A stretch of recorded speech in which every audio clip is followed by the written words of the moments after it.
Meus queridos irmãos, graça e paz, Cláudio, do canal de estudo Discipulando com a Bíblia. Hoje vamos trazer o resumo da nossa 8ª lição, da nossa revista de jovem, desse primeiro trimestre de 2024. Nós estamos estudando os fundamentos dos apóstolos e dos profetas, a doutrina bíblica como base para uma caminhada cristã vitoriosa em Cristo Jesus. O título dessa nossa 8ª lição, a sã doutrina. A sã doutrina. A doutrina que é a palavra de Deus. A sã doutrina nós encontramos nas Sagradas Escrituras. Vamos estudar um pouquinho sobre a palavra de Deus. Nós estamos estudando nesse trimestre e nós sabemos, relembrando, que existem 3 tipos de doutrina: a doutrina de Deus, a doutrina dos demônios e a doutrina dos homens. O texto áureo da nossa lição, o texto principal, está no livro de Judas, na epístola escrito por Judas, versículo 20 e 21. Mas vós, amados, edificando-vos a vós mesmo sobre a vossa santíssima fé, orando no Espírito Santo, conservai a vós mesmos no amor de Deus, esperando a misericórdia de nosso Senhor Jesus Cristo para a vida eterna. O resumo da lição: a sã doutrina vem de Deus e deve nortear a vida do crente. A sã doutrina, ela vem do Senhor e ela deve nortear, orientar a vida do cristão. Os objetivos desta nossa 8ª lição: compreender o que é doutrina, o que é sã doutrina, conscientizar-nos de que a doutrina bíblica vem de Deus para os homens e saber que a doutrina é a base da conduta do crente. As Sagradas Escrituras é a base da conduta do cristão, né? A verdadeira doutrina é aquela que procede de Deus. A verdadeira doutrina é aquela que procede de Deus, né? E deve ser o padrão de vida de todo o cristão e todo aquele que professa sua fé no Senhor Jesus Cristo. Toda a Bíblia, ela é a palavra de Deus. Não é um livro, outro não. Partes são inspiradas, outra não. Toda a Sagrada Escritura, como diz Paulo, o apóstolo Paulo, em 2 Timóteo, capítulo 3, versículo 16. Toda a Bíblia, né, toda a palavra de Deus divinamente é inspirada e proveitosa para nos ensinar, nos redarguir, nos repreender, nos corrigir e nos instruir na palavra do Senhor. Ela é infalível, ela não falha, ela cumpre o seu propósito, ela é eficaz, ela é eficiente, porque ela cumpre o seu propósito. Eficiente, ela não falha, ela é eficaz, porque ela cumpre tudo aquilo que está escrito nela, e ela não falha, porque Deus é o autor. Deus não falha, né? Então, como cristão, é nossa responsabilidade, nosso dever ler, estudar e aplicar o seu conteúdo nas nossas vidas. Nosso texto bíblico e de classe de referência está na epístola escrita pelo apóstolo Paulo a Tito, uma epístola pastoral, capítulo 2, versículo do 1º ao 10º. Vamos ler. Tu, porém, fala o que convém à sã doutrina. Os velhos que sejam sóbrios, graves, prudentes, sãos na fé, no amor e na paciência. As mulheres idosas, semelhantemente, que sejam sérias no seu viver, como convém às santas, não caluniadoras, não dadas a muito vinho, mestras no bem, para que ensine as mulheres novas a serem prudentes, a amarem seus maridos, a amarem seus filhos, a serem moderadas, castas, boas donas de casa, sujeitas a seus maridos, a fim de que a palavra de Deus não seja blasfemada. Exorta semelhantemente os jovens a que sejam moderados. Em tudo, te dar por exemplo de boas obras. Na doutrina, mostra incorrupção, gravidade, sinceridade. Linguagem sã e irrepreensível para que o adversário se envergonhe, não tendo nenhum mal que dizer de vós. Exorta os servos a que se sujeitem a seu Senhor e em tudo agradem, não contradizendo, não defraudando, antes mostrando toda boa lealdade para que em tudo sejam ornamento da doutrina de Deus, nosso Salvador. Instruções de Paulo a Tito. Paulo havia designado Tito como pastor, daquelas igrejas que Paulo, de uma daquelas igrejas que Paulo havia implantado durante suas viagens missionárias, e tanto Tito quanto Timóteo foram empossados como pastores, como bispos, como presbíteros por Paulo, Nós vemos na epístola a Timóteo também Paulo dando várias instruções a respeito da responsabilidade e das obrigações daqueles que se predispõem ao episcopado, ao pastoreio da Igreja de Cristo, Então, o que se dizer, ou o que quer dizer com sã doutrina? O que é sã doutrina? A verdadeira doutrina, obviamente, é a palavra de Deus. A palavra de Deus é o manual de regra, de fé, de conduta de todo cristão. O primeiro tópico da nossa lição, o que é doutrina? Nós estudamos esse tópico na nossa primeira lição, Estudamos o que é doutrina, e aqui, sobre uma nova roupagem, o comentarista, ele também traz esse tópico nessa nossa oitava lição. Doutrina é o termo que vem do latim, que quer dizer, do latim doctrina, doutrina, na verdade, E indica ensino, o ato de ensinar, e se refere à tarefa também de doutrinar, quer seja uma pessoa, quer seja um grupo de pessoas. Quanto ao termo sã doutrina, nós estamos aqui no contexto cristão, cristocêntrico, usando a palavra de Deus. Quanto ao termo sã doutrina, indica a doutrina, aquilo que é saudável, em conformidade, obviamente, com a palavra de Deus, as Sagradas Escrituras. E, biblicamente, nós só sabemos que existem 3 tipos de doutrina, que é a doutrina do Senhor, a doutrina dos demônios e a doutrina dos homens. A doutrina de Deus nós só encontramos, obviamente, exclusivamente nas Sagradas Escrituras, na Bíblia Sagrada, que é a palavra de Deus. A doutrina dos homens, é preciso a gente pontuar que quer dizer, a doutrina dos demônios, na verdade, quer dizer que os demônios, obviamente, como Jesus nos ensinou, são mentirosos. O diabo é o pai da mentira, São mentirosos, enganadores,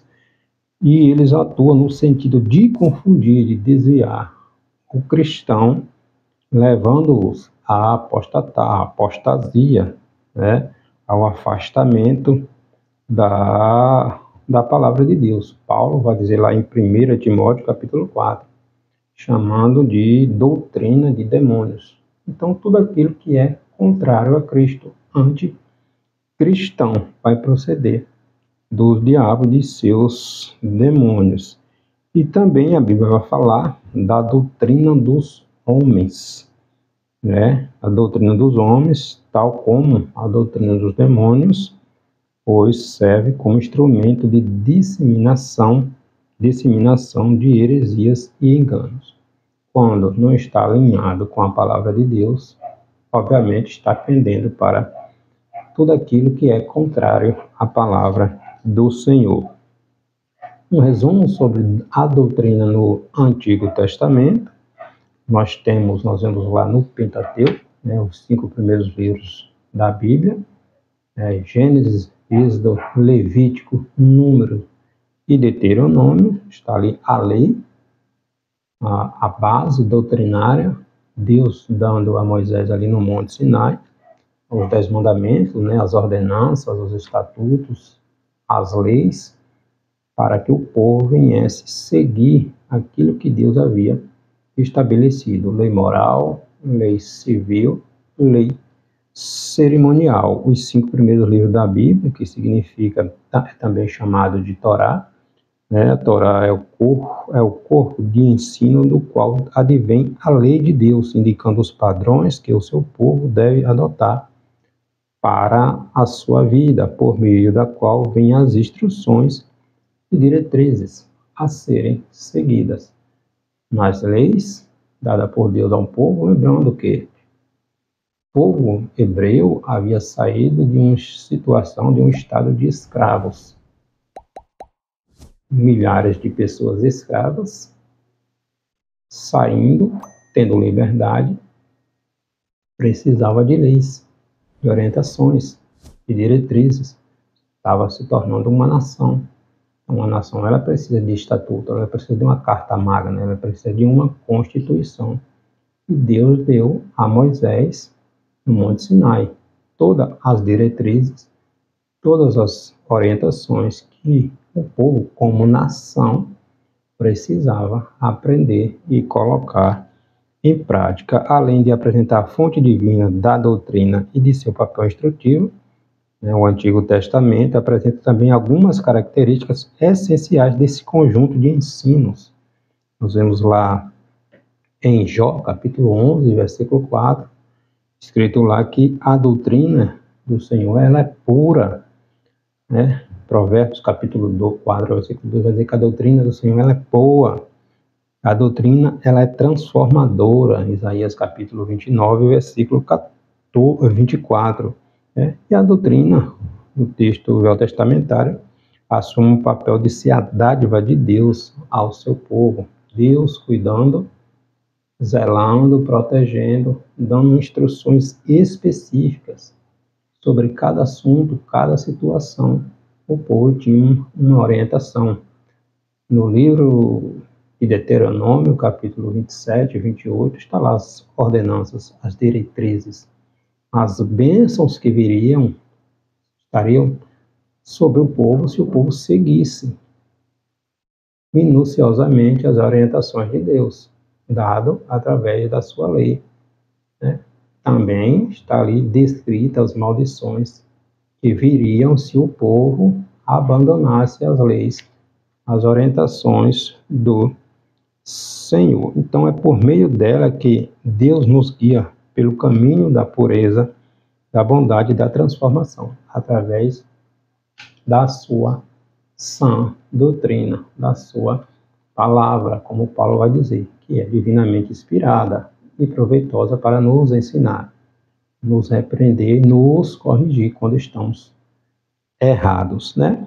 No Novo Testamento, a presença da doutrina no Novo Testamento é ainda mais evidente, mais forte, assim como no Antigo Testamento. E há 2 termos que são usados a esse respeito. A primeira expressão é do grego didaskalia, cujo significado é duplo, podendo indicar o ato de ensinar ou o conteúdo a ser ensinado, e também a palavra didaquê, cujo significado é igual ao anterior, né?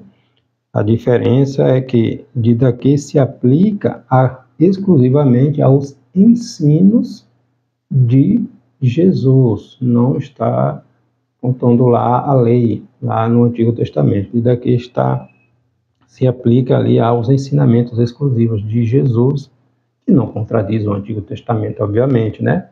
E é importante destacar que a Bíblia fala sobre a doutrina de Jesus. Jesus foi o mestre por excelência. Jesus ensinou como nenhum outro. O povo ficava admirado com o ensino de Jesus. porque Jesus ensinava com autoridade, com sabedoria, com poder, com graça, diferentemente do que ensinava os escribas, os fariseus. A respeito dos que ensinam, o apóstolo Paulo advertiu sobre a necessidade de que haja dedicação nesse ofício, né, como demonstração de elevada importância da transmissão da sã doutrina, lá em Romanos capítulo 12, versículo 7. Se é ensino que haja dedicação. Haja dedicação. Em 2 Timóteo capítulo 2, versículo 15, Paulo vai dizer a Timóteo: procura te apresentar a Deus como um obreiro, como cristão, como discípulo aprovado, que não tem do que se envergonhar, que maneja, que estuda, que se esmera, que se dedica, estudando e aprendendo a palavra de Deus. Então, os crentes ele deve estar fundamentado nas verdades das Sagradas Escrituras, para que não sejam influenciados por nenhum influenciador digital, né? Aqueles que têm o poder da oratória, né? Esses falsos ensinadores que todos os dias surgem aí nas redes sociais, na internet, que atraem milhares de pessoas, mas que distorcem a palavra de Deus, não seguem o que a palavra de Deus diz.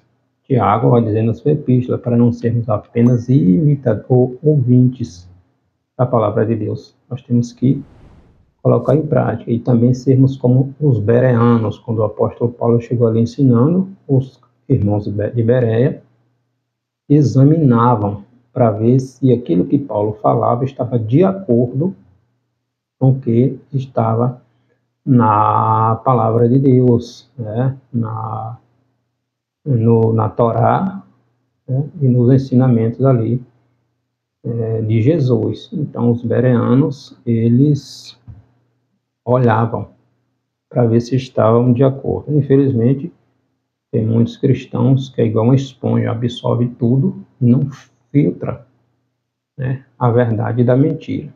E aí gera uma confusão. O segundo tópico da nossa lição: a doutrina vem de Deus para os crentes. A doutrina cristã, a sã doutrina, ela vem de Deus, né? A doutrina tem a Sagrada Escritura como sua fonte, porque a Bíblia, ela é a palavra de Deus e que cumpre o seu papel de testificar a respeito de tudo aquilo que o homem precisa e é capaz de saber a respeito de Jesus Cristo, do Senhor, do seu Criador, né? 2 Timóteo, novamente, 3,16. Toda a Escritura é divinamente inspirada. Ela nos ensina, nos corrige, nos repreende, né? Então, existe a doutrina, novamente, de Deus. A sã doutrina, ela procede da boca de Deus, as Sagradas Escrituras. A doutrina dos demônios, que é enganador, é mentiroso, Jesus diz que ele é o pai da mentira. E a doutrina dos homens. Hoje, mais do que nunca, o homem quer ser um Deus. O homem não quer estar submisso, não quer se submeter a ninguém. Então, ele quer assumir o papel de Deus. Ele quer ser adorado, ele quer ser venerado, né? Ele quer os holofotes, a glória para si. Então, o cristão ele precisa estar atento a essas coisas. Quanto à doutrina de Deus, ela também tem sido chamada de doutrina bíblica. E todo o seu conteúdo, obviamente, é apresentado pela palavra de Deus, pelas Sagradas Escrituras, a Bíblia Sagrada, que além de ser a palavra de Deus, toda ela é aplicável para o ensino dos homens em todas as áreas da nossa vida, né? A doutrina cristã, obviamente, ela tem Deus como fonte. Deus não erra, as Sagradas Escrituras não erram, porque é Deus falando conosco. E é uma doutrina, obviamente, para todo cristão. Cristão que não aprende, que não estuda, que não se dedica a aprender a ouvir aquilo que Deus falou, ele precisa fazer uma autoanálise. O apóstolo Paulo afirma que o Senhor conhece os que são seus. 2 Timóteo, capítulo 2, versículo 19. O que faz de uma pessoa ser considerada propriedade ou não de Deus? o que será? Né? O Senhor Jesus nos responde isso. Jesus garantiu que os seus discípulos são aqueles que que seguiam os seus ensinos. Garantiu que aos seus discípulos, que eles seriam os seus amigos à medida que eles obedecessem e seguissem os seus ensinos. O Evangelho é escrito pelo apóstolo João, capítulo 15, versículo 14 e 15. Aqui também, no capítulo 15, Jesus vai dizer, olha, sem mim nada podeis fazer. Ou seja, sem Jesus nada podemos fazer, né? A distinção entre os que amam a lei de Deus e os que não amam está presente também no Antigo Testamento. Exatamente. No Salmo 11, ou no Salmo 1, né, está lá. Bem-aventurado o homem que não anda segundo o conselho dos ímpios. Antes, ele tem o seu prazer na lei do Senhor e nela medita dia e noite. Então, o homem que segue a Deus, que segue a Cristo, ele tem o seu prazer em estudar, em meditar, em refletir, em falar com o seu Criador, né? Ele não vai dispensar ou desperdiçar seu tempo com coisas vãs que não edificam, não traz vida, traz apenas destruição. A doutrina bíblica ele é um conjunto de ensinos divinos destinados, né, para os que amam a Deus, que pertencem ao seu povo. Se não amamos ao Senhor, obviamente que não vamos dar atenção àquilo que Ele fala. Então, obviamente, a palavra do Senhor é destinada a todos aqueles que o amam, né? No Antigo Testamento, os sacerdotes, eles tinham a responsabilidade de ensinar os princípios do Senhor para Israel. O sacerdote, ele representava o povo diante de Deus. Ele oferecia o sacrifício por si próprio, pela sua família e pelo povo, né? Representando ali o povo, né? Representando o povo diante de Deus. Tinham também os levitas, que tinham a função de ensinar também a lei do Senhor. Nós vemos isso lá em 2 Crônicas, capítulo 35, versículo 3.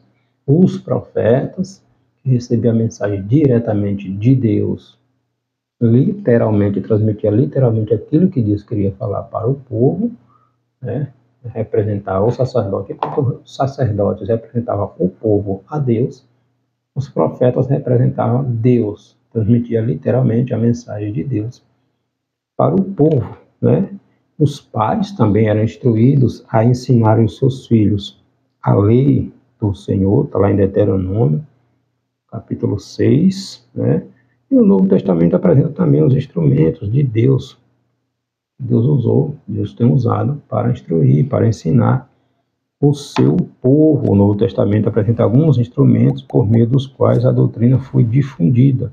Os apóstolos, Atos 2:42 diz que a doutrina dos irmãos, a igreja, perseverava na doutrina dos apóstolos. Né? A doutrina dos apóstolos está fundamentada em Cristo Jesus, a pedra angular. Todo obreiro que Deus chama, que Deus tem chamado, para ensinar, para pastorear, para ensinar o seu povo, né? Nós temos o exemplo de Paulo, chamando, ensinando, colocando as mãos, ungindo obreiros para pastorear as igrejas que ele havia fundado. Todo cristão, né? Todo aquele que se predispõe a estudar a palavra de Deus, nós somos discípulos formando discípulos. E Paulo, novamente, lá em Romanos, capítulo 12, versículo 7, se que haja dedicação, né? Ninguém pode sentar para ensinar se antes não estiver disposto a sentar para aprender. Como dizem, a palavra de Deus, né? Contextualizando, o poço é fundo, a corda é curta e o balde é pequeno. Ou seja, é uma fonte de sabedoria inesgotável, já diz Provérbios. Provérbios nos ensina que a palavra de Deus é um poço de sabedoria, né? Então busquemos esta sabedoria na palavra do Senhor, né? Então, uma vez que a doutrina pertence a Deus, ela vem de Deus, né? É um instrumento que nós temos à nossa disposição na fonte de riqueza inesgotável para todo o cristão. Paulo advertiu a Tito a ficar atento às pessoas que ensinavam doutrinas erradas. Paulo diz a Timóteo também: ensina a sã doutrina. Ensina a sã doutrina. E Jesus, os apóstolos, também nos adverte repetidamente contra os falsos mestres. Nós vemos isso lá em Mateus, capítulo 13, versículo 22, Marcos, 13, 22, temos cuidado com os falsos ensinos. Falsos ensinos atacam os fundamentos da verdade, da integridade sobre o qual a fé cristã está edificada. Pedro vai dizer na sua segunda epístola, capítulo 1, versículo 20 e 21, que nenhuma profecia é de particular interpretação. Nenhuma profecia é de particular interpretação. Ela precisa estar contextualizada de acordo com o que a palavra de Deus nos diz.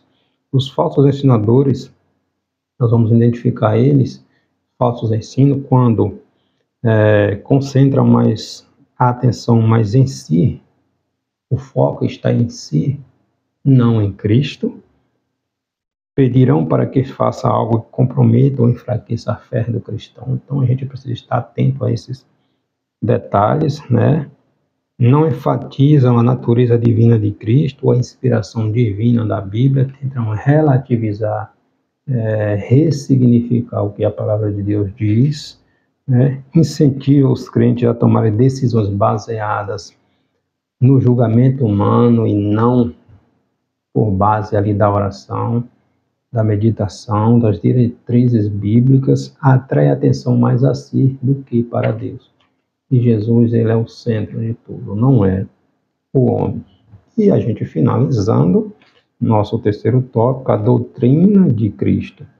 A doutrina, ela é a base da conduta do crente. A doutrina de Cristo, ela é a base da conduta do cristão. A doutrina de Cristo como referência para o crente, né? O ser humano sempre vai buscar uma referência. O homem sempre vai buscar uma referência, né? Quer seja um exemplo de alguma pessoa, quer seja um conjunto de princípios pelo qual esta pessoa possa ser guiado, né? O escritor da carta aos Hebreus, Hebreus capítulo 12, versículo 2, orienta que os seus leitores olhem para Jesus Cristo. Jesus tem que ser o nosso alvo, nosso exemplo, nosso modelo. Paulo diz para sermos seus imitadores, como ele é imitador de Cristo. O salmista, no Salmo 119, verso 105, ele testemunhou que a palavra de Deus ela é luz para o caminho e lâmpada, né, para os pés. Então precisamos nos submeter ao senhorio do Senhor, e uma vez que a doutrina é o conjunto de ensinamentos bíblicos que o cristão deve obedecer, né? O cristão deve obedecer a palavra de Deus, né? Uma vez que ela é o conjunto de ensino, de instruções, né? Ela serve como referencial e cumpre um papel semelhante ao da luz, né? O da luz que ilumina o caminho, para evitar que o cristão caia em precipício, evitando acidentes, erros e permitindo correções quando necessário, porque a palavra de Deus nos corrige, né? A doutrina bíblica serve de referência ao crente diante da escuridão do pecado que marca esta geração, esse tempo tão louco que estamos vivendo, né? Assim como é a fonte preservadora da nossa fé, a palavra de Deus, né? O enfrentamento das mais variáveis situações que enfrentamos na nossa caminhada cristã. Então, a palavra de Deus, ela é o nosso manual. Na vida cristã, ela tem as suas responsabilidades, né? Nós não fomos chamados simplesmente para esquentarmos um banco. Aceitei a Jesus, para mim está tudo bem, para mim acabou. Não.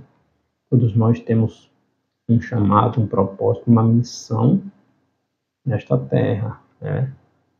Discípulo fazendo discípulo. Em Atos capítulo 1, versículo 8, Jesus orientou os discípulos a serem revestidos, a buscar revestimento de poder, mas receberem o poder do Espírito Santo. Para quê? Para ser testemunhas. Então, nós temos uma obrigação com o Senhor Jesus Cristo de anunciar a sua palavra para que mais pessoas cheguem ao conhecimento da verdade. Então, o cristão ele tem que refletir sobre né? Ele tem que refletir o caráter de Cristo, principalmente por meio da nossa forma de viver, né? Como demonstração de uma verdadeira transformação. Não adianta, né, nos enganarmos. Quando Deus tem o nosso interior, não tem como o exterior não ser transformado, não sendo transformado. Não tem como. Se não existe uma mudança exterior, externamente, na maneira de se vestir, na maneira de falar, na maneira de se comportar, na maneira de agir, se não há uma mudança, Deus não tem o nosso interior. Não tem como. A mudança, ela é visível. Porque há uma diferença gritante entre os filhos da luz e os que estão nas trevas. Não tem como ser igual. Entende? Então, por aí, a gente começa a identificar aqueles que são filhos da luz, aqueles que estão em Cristo e aqueles que estão apenas se enganando. Existe igreja para todo tipo de gosto, para todo gosto. Nem todas está alinhada com o que Jesus nos ensinou. Então, olha, a gente precisa pegar estar atento a estas coisas, né?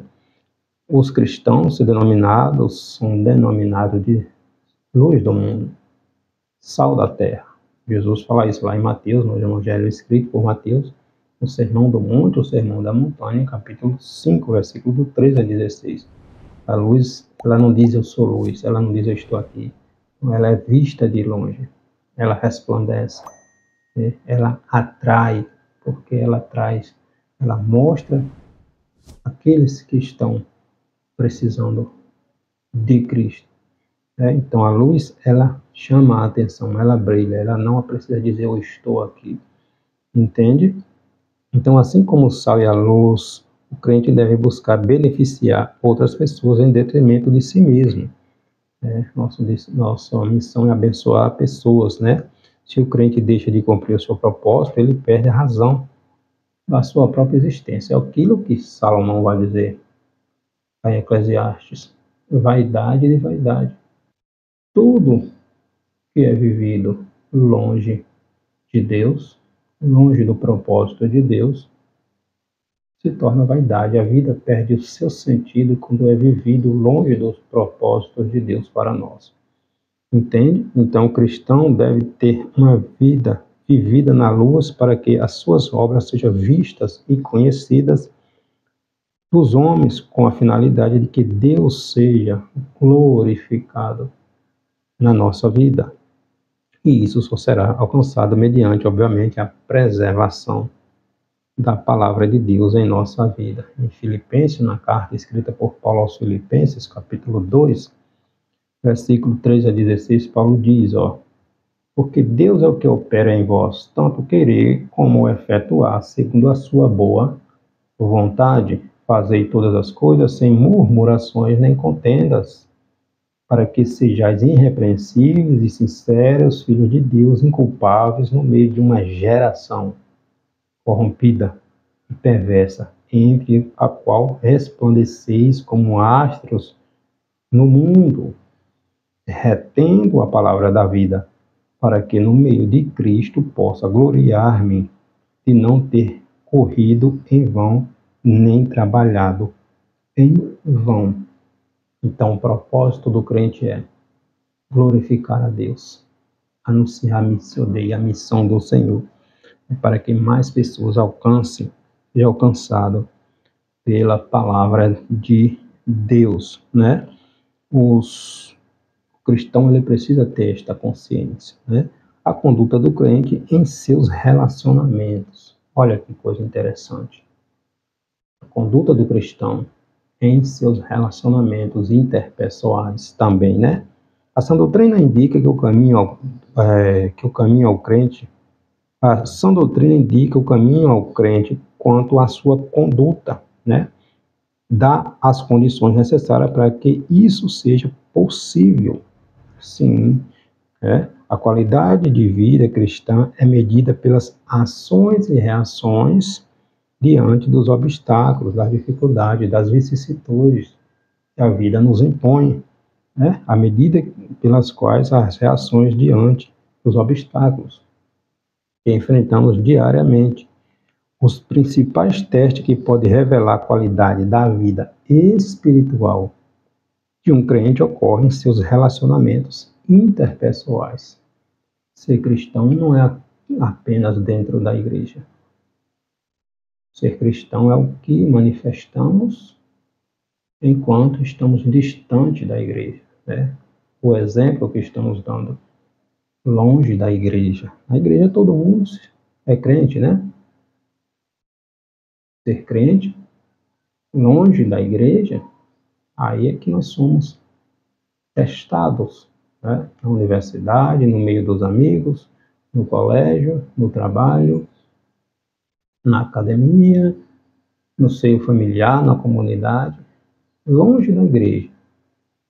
Aí é que vamos ver realmente se nosso testemunho, essas pessoas se espelham em nós, se somos exemplo de chacota, né, de vergonha para o Evangelho de Cristo. O apóstolo Paulo escreveu a Tito, demonstra que a sã doutrina orienta e capacita o crente a desenvolver bons relacionamentos, fazendo com que os mais jovens tenham os mais velhos como ponto de boa referência e fonte de ensino, no bom uso das palavras para com as pessoas. O que é que está saindo dos nossos lábios, da nossa boca? Jesus vai dizer que o que a boca externa fala, expressa o que está dentro do coração.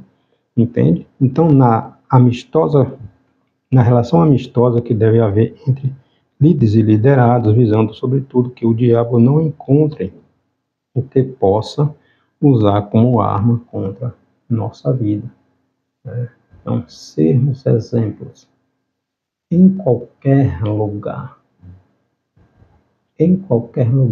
não negociar, não vender, não relativizar a nossa fé, porque ela é nossa garantia em Cristo Jesus de vida eterna, né? Então, o que é a doutrina de Deus?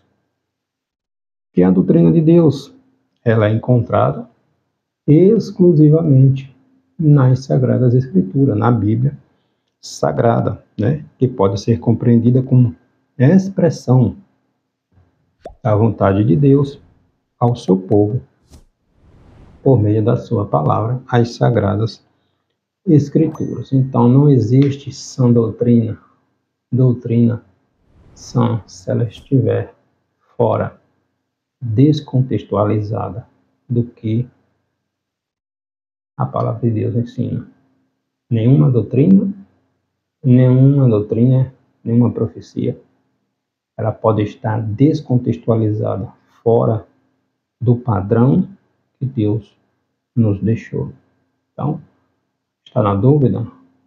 Vai para a palavra de Deus, vem para a Bíblia Sagrada, que aqui é a fonte de vida. Há ensinamento para pais, para filhos, enfim, todas as áreas da nossa vida. Na palavra de Deus, nós encontramos instruções. Não fuja dela, não corra dela, não pegue atalho. Fique com o que Deus nos ensinou através da sua palavra. Deus abençoe.